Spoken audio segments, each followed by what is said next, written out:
Bonjour à toutes et à tous et bienvenue pour cette vidéo consacrée à l'analyse de la dernière bande-annonce de Star Wars 9, l'ascension des Skywalker, The Rise of Skywalker, en anglais dans le texte. Et évidemment, cette vidéo ne s'adresse pas à celles et ceux parmi vous qui préfèrent découvrir un film en salle sans rien en savoir à l'avance. Et puis un petit mot aussi sur ma précédente vidéo consacrée au premier épisode de la série Watchmen. Je pense que les deux valent le coup d'œil, aussi bien la série que ma vidéo.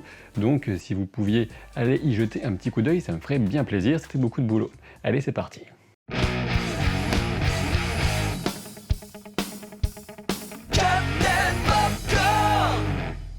Le moins qu'on puisse dire, c'est que ce dernier trailer s'inscrit dans un contexte un petit peu inhabituel et particulier pour l'univers Star Wars, puisque les réactions réservées au dernier film étaient pour le moins mitigées. Star Wars 7, l'éveil de la force pour commencer, était assez joli mais très peu inventif. Il proposait certes une nouvelle héroïne assez attachante, un peu intrigante avec Rey, même si l'origine de sa puissance était assez inexplicable, mais son plus gros défaut bien sûr, c'était de reprendre quasiment à l'identique la structure de Star Wars épisode 4, Un Nouvel Espoir. Avec The Last Jedi, on a eu une énorme division au sein de ce qu'il est convenu d'appeler la communauté des fans, même si je n'aime vraiment pas ce terme, justement trop plein de sous-entendus communautaristes. Trop souvent, les gens se comportent avec Star Wars comme des fanatiques, notamment sur internet bien sûr, et s'entre-déchirent pour ce qui reste une simple saga de divertissement, enfin passons. Et même si ce Star Wars 8 prenait de gros risques scénaristiques, il a surtout détruit les bases fragiles qui avaient été posées par l'épisode 7, sans vraiment proposer quelque chose en échange, en visant cette conclusion de la nouvelle trilogie. Ce qui semble assez clair, c'est que les attentes pour ce Star Wars 9 sont bien moins fortes que d'habitude pour cette franchise cultissime qui a perdu pas mal de sa mystique auprès des fans hardcore, même si le grand public continue d'aller massivement voir ses films au cinéma, même si, bon, c'est vrai, Solo a fait un petit score. Mais alors dans ce contexte, comment recevoir cette bande-annonce? Eh bien personnellement, je dois dire que je l'ai trouvée assez visuellement réussie. Elle nous propose aussi quelques moments forts en émotion, tout en restant très discrète, et c'est sans doute pas plus mal, sur les étapes du scénario de ce dernier film de la nouvelle trilogie. Et malgré toutes les réserves qu'on peut légitimement avoir, Star Wars est tellement ancré dans l'imaginaire collectif que le mélange d'excitation et de nostalgie fonctionne encore, notamment quand on sait qu'il s'agit en théorie du dernier film qui traitera de la famille Skywalker. On voit d'abord un entraînement pour Rey, on devine un petit droïde comme celui de l'épisode 4 pour Luke qui s'entraînait en aveugle, ce qui peut éventuellement expliquer le casque que Rey jette au sol. Sachant qu'il ne reste aucun autre candidat connu dans la galaxie, c'est certainement Leia qui le supervise cet entraînement. On reconnaît le paysage de jungle dans plusieurs images, y compris celle du trailer montré à l'occasion de l'événement D23. Une belle transition avec le saut de Rey nous emmène dans ce qui pourrait correspondre à la carcasse de la seconde étoile de la mort, une formalité pour Rey qui passait déjà son temps sur Jakku à explorer des ruines géantes de vaisseaux de l'Empire. Pendant ce temps, dans ses jumelles, Finn regarde quelques commentaires de rageux sur des forums et sous des vidéos, et visiblement il est inquiet. La Résistance se réunit dans un hangar encore plus miteux que d'habitude, c'est dire. On reconnaît notamment la silhouette de Lando Calrissian avec la chemise jaune qu'il porte aussi en mode pilote du Faucon Millennium avec Chewie. Il y a également un Mon Calamari qui pourrait avoir un lien de famille avec l'amiral Akbar. Plus intéressant peut-être, Leia semble être absente alors que la vue sur l'extérieur pourrait laisser penser que cette base se situe dans le même environnement de jungle que celui de l'entraînement de Rey. Sachant que Carrie Fisher, l'interprète de Leia, bien sûr, nous a malheureusement quittés et que son rôle a dû être drastiquement revu pour cet épisode 9, on peut supposer qu'à ce moment-là, son personnage sera déjà mort, reste à voir comment cela sera amené. On a ensuite Rose en premier plan, un personnage qui doit encore prouver son véritable intérêt scénaristique à mon avis, et sachant le peu qu'on la voit dans ce trailer, ce n'est sans doute pas gagné. Derrière elle, on reconnaît non seulement l'acteur Dominic Monaghan, célèbre pour Lost ou encore Le Seigneur des Anneaux, mais aussi le lieutenant Connix, interprété par Billie Lourd, la fille de Carrie Fisher. Ce n'est pas tout puisqu'on devine l'arrière-train d'une des montures qu'on apercevra plus loin dans le trailer en mode charge sur la coque d'un destroyer impérial, et oui, j'ai bien dit impérial, pas du premier ordre. Du coup, l'inquiétude sur le visage de Rose pourrait bien concerner Finn et tous les autres inconscients partis pour une chevauchée qui s'annonce sans doute fantastique. D'ailleurs, la bataille en cours est confirmée par les tirs de blaster au second plan à droite. On retrouve ensuite Finn, Chewbacca et Poe Dameron à proximité du nouveau chasseur X-Wing de ce dernier, et encore cet environnement de jungle qui laisse définitivement penser que c'est là que la dernière base de la Résistance est bel et bien installée. D'ailleurs, une corvette CR-90 semble faire un atterrissage en catastrophe. C'est le type de vaisseau au bord duquel on découvrait la princesse Leia pour la première fois en 1977, mais il serait étonnant qu'il s'agisse précisément du Tantive 4. On a ensuite une bonne idée d'une scène majestueuse livrée à la furie des éléments et se situant sans doute sur les décombres extérieurs de la seconde étoile de la mort, alors que Rey et Kylo vont encore une fois s'affronter en duel. Pour moi, aucun doute sur leurs intentions, ça va bastonner sévère. Encore un magnifique plan avec cet astéroïde glacé qui accueille une ville, ou en tout cas une installation.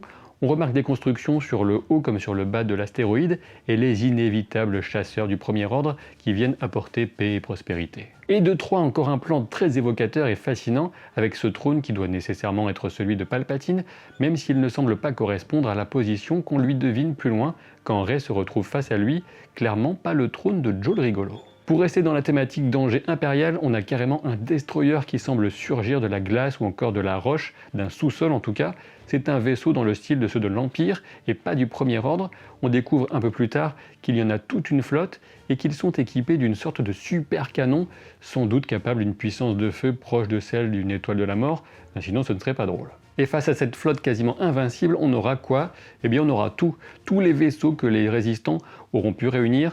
Alors oui, on pensait qu'il restait genre 50 rebelles, tout cassé, mais la vague d'espoir qu'a fait renaître la dernière démonstration de force de Luke Skywalker a forcément suscité des vocations et pas seulement de balayeurs. Et non, je ne vous ferai pas le détail de tous les vaisseaux qu'on peut éventuellement deviner sur ce plan des forces de la résistance réunies, puisque tout d'abord, je trouve pas ça très intéressant, et puis surtout, je suis totalement incapable de retenir tous ces noms de vaisseaux un petit peu alambiqués. Rien de bien spécial à dire sur la scène du cockpit du Millennium, sauf que j'adore Chewie et qu'ils n'ont pas intérêt à le buter dans ce film. Et ça continue à tenter de se taillader à coups de sabre laser, espérons que les combats auront un aspect moins fake et chorégraphié que dans le combat de la salle du trône de Snoke dans l'épisode 8, parce que oui, quand on revoit cette scène avec attention, elle est vraiment pétée. Elle a un destroyer détruit des trucs, ce qui n'est finalement pas déconnant vu le nom du vaisseau. Un petit coup d'œil au véhicule qui permet sans doute à Rey d'atteindre l'épave de la seconde étoile de la mort, qui se situe sans doute sur la lune forestière d'Andorre. Vient ensuite la scène qui est de loin la plus émouvante de ce trailer, avec un tout petit alien bizarre qui bidouille les circuits les plus intimes de C3PO.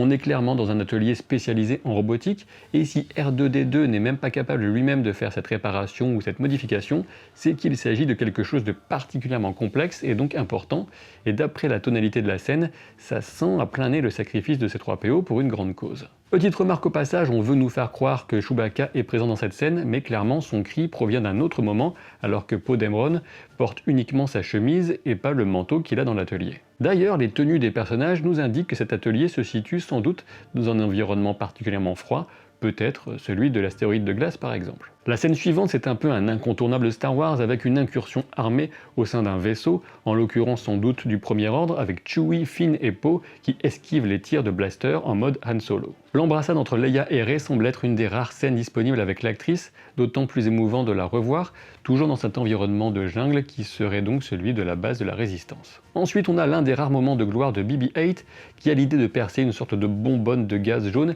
qui aide l'équipe à échapper à leurs poursuivants sur la planète désertique déjà vue dans le trailer D23 et même le précédent il me semble. On a enfin la fameuse charge de cavalerie sur la coque du destroyer et pour moi, on retrouve là un peu dans l'ambiance du retour du Jedi, le naturel contre le mécanique, quand les Ewoks, rappelez-vous, défonçaient les engins des Stormtroopers à coups de rondins, mais cette fois en mode plus grandiose encore, voire grandiloquent, faudra juger sur pièce.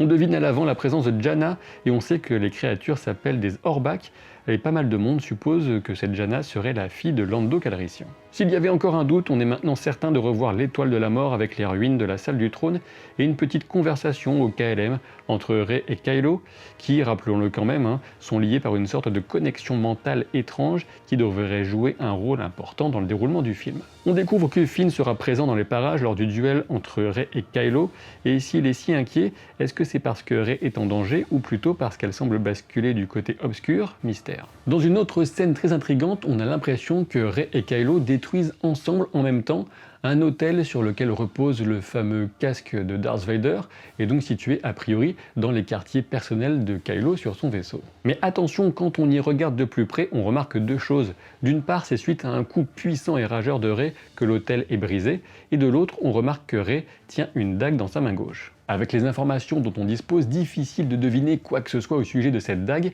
mais on peut supposer qu'elle aura quand même un rôle assez important pour que Rey la tienne comme ça en plein combat, alors peut-être que ce sera un objet du passé qui permettra à Rey ou encore à la Résistance de découvrir ou encore d'apprendre quelque chose d'important. Dans ce plan de Finn, Poe et C-3PO, on remarque la structure annulaire étrange du mur derrière eux. Ils sont peut-être dans un gros tuyau d'alimentation ou encore dans la tanière d'une créature. Et Kylo semble lui aussi en quête de quelque chose. De toute façon, pour poser les bases d'une réflexion de fond, les enjeux de ce Star Wars tournent essentiellement autour du destin final de Rey et de Kylo. Et oui, quand même, grande question, qui des deux pourrait succomber définitivement au charme du côté obscur, ou encore qui des deux pourrait revenir ou rester dans la lumière? Et bien sûr, pour la puissance dramatique de ce 9e opus, on peut supposer qu'en plus de Leia, un autre personnage important au moins pourrait succomber. Il y a de nombreux candidats possibles, mais de mon point de vue, les plus probables sont dans l'ordre Kylo Ren, Chewbacca et C-3PO, ou même Kylo Ren, C-3PO et Chewbacca, on verra bien. Quitte à choisir, je préférerais la mort de Kylo, et sachant tout le mal qu'il a déjà fait, ce serait typiquement hollywoodien de lui permettre de se racheter dans un acte final dans la mort, même s'il serait assez classe, de mon point de vue, qu'il reste du côté obscur jusqu'au bout, mais franchement ça m'étonnerait. Après tout, Darth Vader n'est pas son modèle pour rien, et puis il y a ce titre aussi qui pourrait avoir un lien avec son destin. Quant à la conclusion, on se doute bien que l'empereur sera vaincu, forcément. En tout cas, on sait qu'il y aura une confrontation entre Rey et Palpatine, et l'image d'une Rey vouée au côté obscur semble bien correspondre à une simple vision d'un futur possible. Oui, parce que franchement, il suffit de réfléchir un tout petit peu pour comprendre qu'il est impossible que cette saga se termine avec une Rey qui accepte de rejoindre ou encore de remplacer Darth Sidious, quand même. Et c'est ce que semblent augurer les dernières images du trailer et surtout les voix de Luke et Leia qui accompagnent Rey par l'esprit et lui donneront sans doute le courage et la sagesse dont elle aura grand besoin face au terrifiant Sidious. Mais du coup, dans tout ça, un grand mystère demeure et c'est celui de l'héritage familial de Rey, sachant que J.J. Abrams a bien confirmé que le sujet n'était pas forcément clos, même après le passage de la grotte dans l'épisode 8. Et de mon point de vue, les hypothèses les plus intéressantes pour expliquer les origines de Rey seraient qu'elle soit par exemple un clone prévu de longue date par Palpatine pour recevoir sa puissance, ou à la limite un membre de sa famille. Elle est trop jeune, elle ne peut pas être sa fille bien sûr, alors j'ai éventuellement pensé à une nièce, mais à ma connaissance, les frères et sœurs de Palpatine n'ont pas survécu suffisamment longtemps pour être les parents de Rey, donc reste à voir les autres options. Et juste pour déconner, bien sûr, on pourrait partir dans une hypothèse encore plus délirante, avec Rey qui serait une espèce de clone, encore une fois une créature qui aurait été fabriquée à partir des cellules de Darth Sidious, mais aussi des cellules de Darth Vader, ce qui ferait de ce trio la famille aux deux papas la plus chelou de la galaxie. Si le motif de ce t-shirt vous a plu, sachez que vous retrouverez un lien en description de la vidéo. Et si vous ne voulez pas que je vous mette en boucle des images de Kylo avec un pantalon qui lui monte jusque là alors qu'il est torse nu, eh bien vous savez ce qu'il vous reste à faire, vous abonner à la chaîne, activer les notifications, laisser un pouce en l'air. Ah oui, je sais, c'est beaucoup de travail, mais bon, que voulez-vous, de telles vidéos ça se mérite. Et je vous dis à très bientôt pour de nouvelles aventures. Salut!